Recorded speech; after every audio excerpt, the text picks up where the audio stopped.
செய்தி கதம்பம்.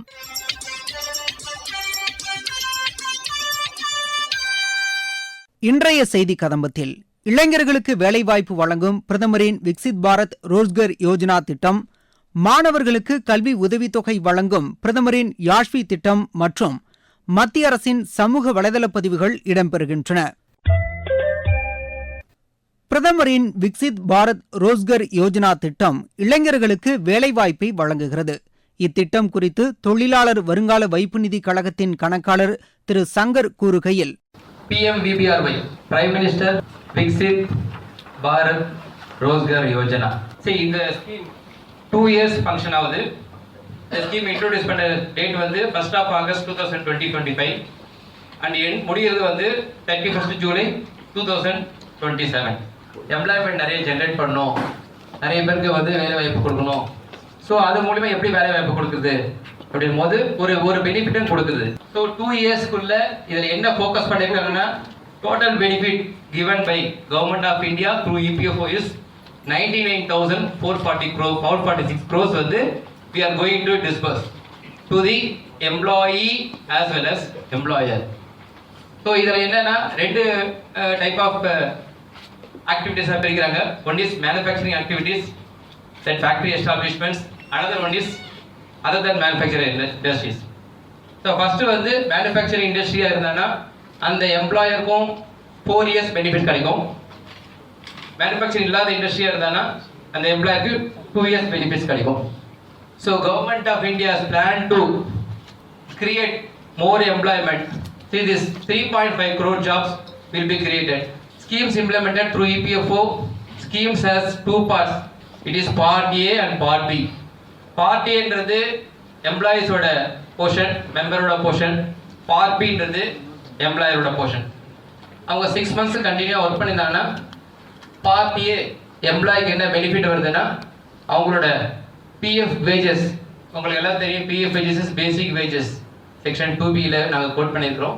ஸோ அந்த PF wages maximum of ceiling 15,000 வரைக்கும் அந்த எம்ப்ளாயி 6 months ஒர்க் பண்ணியிருந்தாங்கன்னா 50%, தட் மீன்ஸ் இப்போ அந்த எம்ப்ளாயி கான்ட்ரிபியூஷன் வந்து 15,000 இருக்குது ஆர் 10,000 இருக்குது அப்படின்னா எவ்வளோ கான்ட்ரிபியூட் பண்ணுறாங்க சேலரிக்கு 50%. தட் மீன்ஸ் இப்போ இட் இஸ் 10,000னா 5,000, இப்போ இட் இஸ் 15,000னா 7,500. ஃபர்ஸ்ட் 6 months முடிஞ்சோம் அந்த மெம்பரோட அக்கௌண்ட்டில் டிபிடி மூலியமாக ட்ரான்ஸ்ஃபர் பண்ணுறோம், டைரக்ட் பெனிஃபிட் ட்ரான்ஸ்ஃபர். எப்படி டிபிடி அப்படின்றது, மெம்பர் வந்து ஒன்ஸ் மெம்பர்ஷிப் எடுத்ததுக்கப்புறம் நீங்கள் எல்லாம் ஆதார் லிங்க் பண்ணுவீங்க, தென் அவரோட பேங்க் அக்கௌண்ட் லிங்க் பண்ணுவீங்க. ஸோ அந்த பேங்க் அக்கௌண்ட் என்ன பேங்க் அக்கௌண்ட் லிங்க் பண்ணுறாங்களோ அந்த பேங்க்குக்கு வந்து டிபிடியில் ட்ரான்ஸ்ஃபர் பண்ணுறோம். Condition number 1, member should be work at least 6 months. First 6 months work பண்ணாங்கன்னா 50% ஆஃப் தி பேசிக் வேஜஸ், என்ன வேஜஸ் கான்ட்ரிபியூட் பண்ணாலும் ட்ரான்ஸ்ஃபர் பண்ணுவோம்.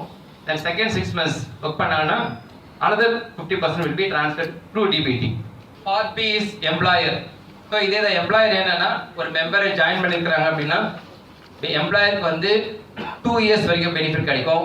நார்மல் இண்டஸ்ட்ரியாக இருந்தால், இன்கேஸ் மேனுஃபேக்சரிங் இண்டஸ்ட்ரியாக இருந்தால் 4 years பெனிஃபிட்ஸ் கிடைக்கும், மேக்ஸிமம் 4 years கிடைக்கும். அந்த எம்ப்ளாயோட சேலரி மேக்ஸிமம் 1 lakh வரைக்கும் இருக்கிற சேலரி, அவர் எலிஜிபிள் அமௌண்ட் வந்து 15,000, அதாவது ஸ்டாச்சுட்டே கட்டது 15,000 தான்.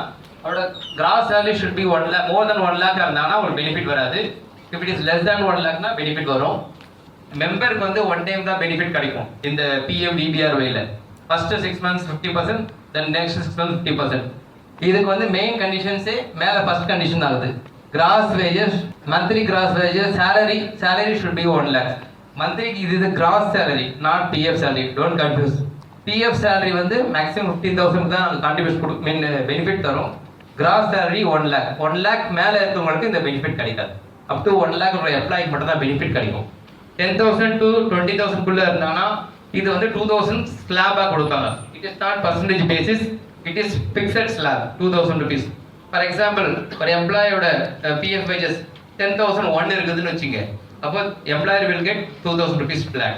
அப் டு 20,000 வரைக்கும் employer will get 2,000 flat per month. Up to 2 years normal industries, if it is manufacturing industries 4 years கிடைக்கும் அந்த மெம்பர் ஒர்க் பண்ணுற வரைக்கும்.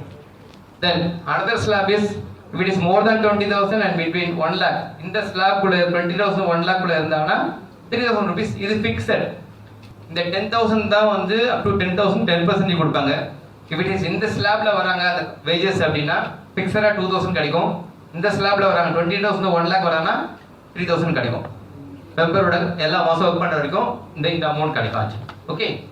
ஸோ நார்மலாக பார்த்தீங்கன்னா ஒரு ஃபார் எக்ஸாம்பிள் எம்ப்ளாயரோட பெனிஃபிட் எப்படி நீங்கள் செக் பண்ணணும் அப்படின்னா, ஃபார் எக்ஸாம்பிள் எடுத்துங்க, ஒரு மெம்பர் இந்த ஸ்லாப்ல 15,000 மெம்பர் ஹஸ் கான்ட்ரிபியூட்டட்.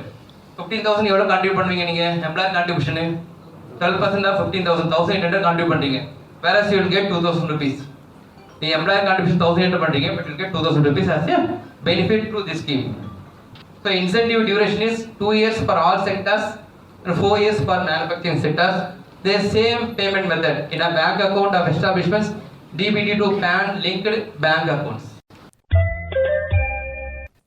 மாணவர்களுக்கு கல்வி உதவித்தொகை வழங்கி அவர்களின் கல்வி தரத்தை மேம்படுத்த உதவும் பிரதமரின் யாஷ்வி திட்டம் குறித்து எமது நாமக்கல் மாவட்ட செய்தியாளர் கண்ணன் மேலும் கூறுகையில், நாமக்கல் மாவட்டத்தில் பிரதம மந்திரியின் இளம் சாதனையாளர்களுக்கான கல்வி உதவித்தொகை திட்டத்தின் கீழ் மாணவ மாணவிகள் இணையதளத்தில் விண்ணப்பிக்கலாம் என மாவட்ட நிர்வாகம் கேட்டுக் கொண்டுள்ளது.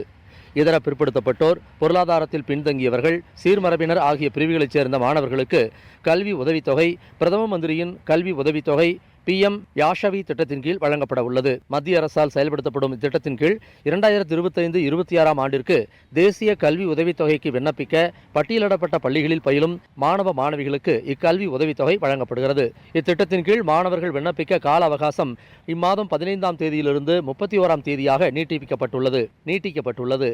இத்திட்டத்தின் கீழ் கடந்த நிதியாண்டில் பயனடைந்த மாணவ மாணவிகள் தேசிய கல்வி உதவித்தொகை இணையதளத்தில் scholarships.gov.in ரினிவல் அப்ளிகேஷன் என்ற இணைப்பில் சென்று விண்ணப்பத்தை புதுப்பிக்கலாம். இத்திட்டத்தின் கீழ் நடப்பாண்டில் புதியதாக விண்ணப்பிக்க விரும்பும் 9, 10, 11ஆம் வகுப்புகளில் பட்டியலிடப்பட்ட பள்ளிகளில் பயிலும் மாணவ மாணவிகள் தேசிய கல்வி உதவித்தொகை தளத்தில் தங்களது கைபேசி எண் மற்றும் ஆதார் விவரங்களை உள்ளீடு செய்து விண்ணப்பிக்கலாம். எனவே கல்வி நிறுவனங்களின் மாணவ மாணவிகள் விண்ணப்பித்துள்ள விண்ணப்பங்களை தேசிய கல்வி உதவித்தொகை இணையதளத்தில் பரிசீலித்து அடுத்த நிலையில் மாவட்ட பிற்படுத்தப்பட்டோர் அலுவலருக்கு அனுப்புதல் வேண்டும். அவ்வாறு மேற்கொள்ளும் போது தொடர்புடைய பள்ளி தலைமை ஆசிரியர் இணையதளத்தில் விவரங்கள் சரியாக உள்ளதா என்பதையும் உறுதி செய்ய வேண்டும்.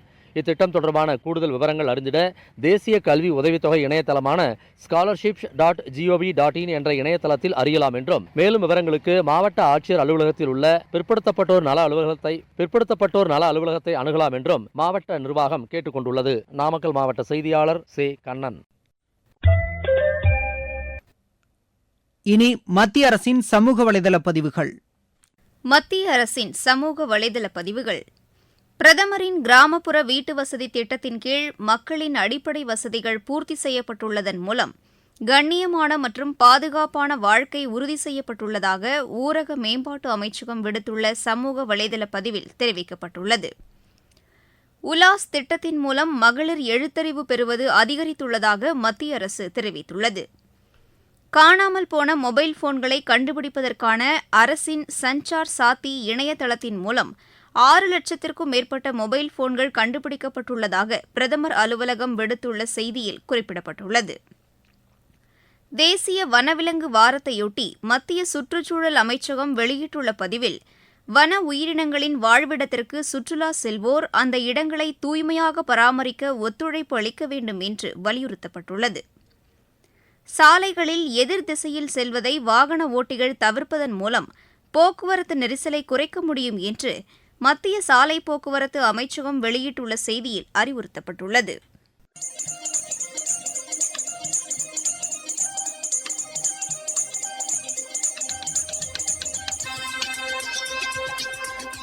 இத்துடன் இன்றைய செய்திக் கதம்பம் நிறைவு பெறுகிறது.